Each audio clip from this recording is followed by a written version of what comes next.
Jom kita bedah VFX untuk Astro Shaw Cinematic Universe. Untuk projek kali ni kita ada dalam 34 shot secara keseluruhannya. Tetapi kebanyakan shot bukan VFX yang heavy, dia adalah pecahan-pecahan kecil yang menyokong main VFX. Okey, so kita akan pergi ke shot yang pertama, iaitu cermin kereta pecah. Proses pertama untuk shot VFX mirror ni, saya recreate balik susunan 3D berdasarkan footage sebenar. Contohnya dalam footage sebenar kita ada bus, cermin kereta, body kereta sebagai foreground. So saya recreate balik dalam dunia 3D. Tetapi kalau kita pergi kepada wide angle, kita akan nampak memang berselerak. So kita tak perlukan secara detail sebab kita hanya nak ambil close up objek cermin yang pecah saja. So kita boleh tengok viewport punya animation, dan bila kita pergi kepada render view, kita boleh tengok macam mana serpihan yang cermin pecah tu dapat reflection daripada objek yang kita dah create dalam dunia 3D. Okey, shot yang kedua kita akan pergi kepada shot pisau. Apa yang saya buat yang pertama adalah saya beli model 3D pisau yang paling hampir dengan prop yang kita shoot masa tempoh hari. So korang boleh tengok ni adalah pisau yang saya dah beli. Untuk scene pisau ni kita perlukan objek 3D dan juga kamera 3D sebab dia bergerak. Saya hire mesh move artist untuk dia track balik scene ni dan juga track balik person yang bergerak dalam shot ni. So korang boleh tengok daripada viewport ni, saya cuba animatekan position pisau daripada sini. Zap ditangkap. So next kita nak buat lighting. Untuk kali ni kita orang tangkap HDRI dalam bus bersama dengan reflection pelakon sebab kita nak dapatkan dia punya shadow, dia punya reflection sebab pisau ni adalah material yang reflektif. Ok, so kita akan pergi kepada shot yang seterusnya, iaitu shot bomb.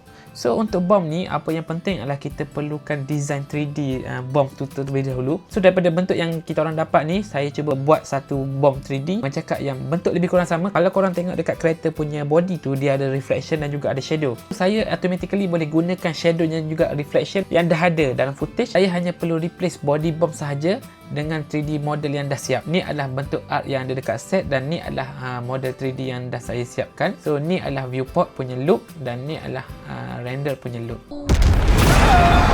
Okay, so kita akan pergi kepada next shot, iaitu main VFX scene bus meletup. Proses pertama untuk scene ni adalah kita perlukan 3D model bus untuk kita hancurkan dan bagi dia punya animation terbalik. First, saya beli model bus 3D secara online. So bila kita dah dapat 3D model bus ni, saya cuba modify texture dia mengikut gambar yang kita orang telah tangkap di set, iaitu gambar-gambar yang seperti ini, dan kita cuba extract dia punya texture dan apply kepada bus ni. So kita korang boleh tengok ni adalah rupa bus lepas kita dah modify. Bus ni memang dia sesuai untuk digunakan pada wide angle sahaja, daripada jarak jauh ataupun drone shot, sebab dia tak nampak detail daripada depan dan juga belakang. Tapi kalau korang tengok secara lebih dekat, korang boleh nampak yang bahagian hadapan bus ni sangat-sangat berbeza dengan bus yang kita ada dekat set. So untuk shot close up, saya hire 3D artist untuk bina semula bahagian depan dan juga bahagian belakang bus. So, sementara menunggu model bus depan dan juga belakang siap, saya cuba siapkan simulation bus untuk terbalik selepas dia meletup. Untuk simulation pula, saya hanya menggunakan kotak sebagai reference plate dan saya cuba applykan berat bus yang sebenar kepada kotak ni supaya dia punya fizik gerakan tu lebih realistik. So korang boleh tengok daripada viewport ini, ni adalah bus bila terbalik, dia akan flip, boom. Selepas dah siap 3D environment, lighting apa semua, next step adalah saya kena tambahkan debris.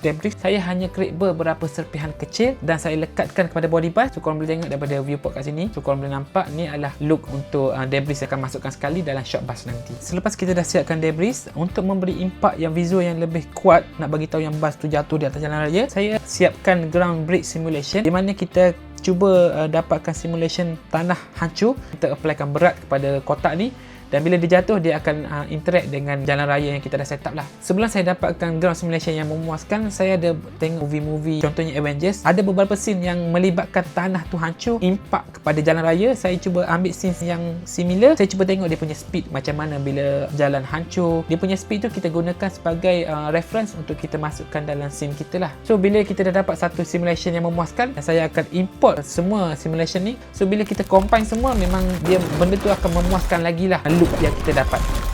Next step adalah kita nak kena letakkan letupan, iaitu api dan juga asap lah yang meletup. So untuk proses ni, saya keluar daripada Blender punya 3D software dan saya masuk ke software Embergen. So ni adalah first look lah untuk letupan yang kita dapat. Saya akan export letupan ni sebagai VDB file dan masukkan ke dalam Blender, dan kita akan applykan texture fire dekat VDB file tu dan kita akan dapat look macam ni lah.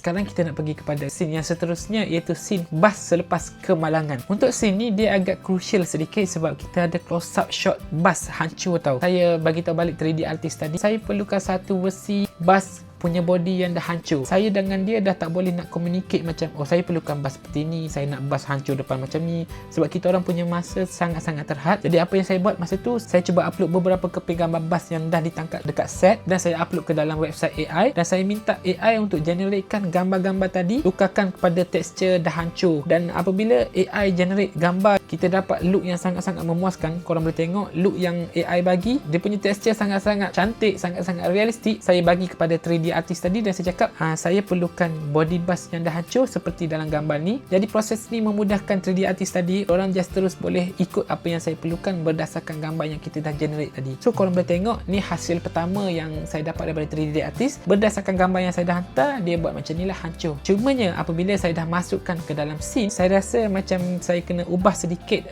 bentuk bus ni. Apa yang saya buat, saya cuba bengkokkan sedikit body bus supaya dia lagi kena dengan situasi yang berlaku dalam set. Dan ni adalah rupa final bus lah yang kita dapat buat selepas kita tengok reference daripada gambar yang telah di-generate pada website AI tadi. Saya masukkan ke dalam scene yang saya dah siapkan bersama dengan lighting, reflection, bus creator semua, dan ni adalah orang cakap viewport dan juga final view untuk shot Amir keluar daripada bus.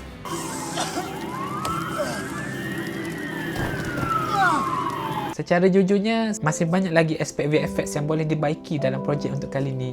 InsyaAllah kalau ada projek yang akan datang, saya akan cuba perbaiki dan cuba improve lah. Dan banyak benda yang saya dapat belajar daripada projek kali ni, saya akan terus tingkatkan dari segi technical, visual, VFX, CGI semua berdasarkan pengalaman yang saya dapat daripada projek kali ni. So terima kasih sangat-sangat kepada semua yang menonton dan support projek Astro Show Cinematic Universe untuk kali ni, dan harapan saya semoga Astro Show Cinematic Universe ni dapat diterima oleh penonton dari sudut storytelling, sinematografi dan juga visual effect. Terima kasih banyak-banyak. Sehingga kita jumpa lagi. Assalamualaikum.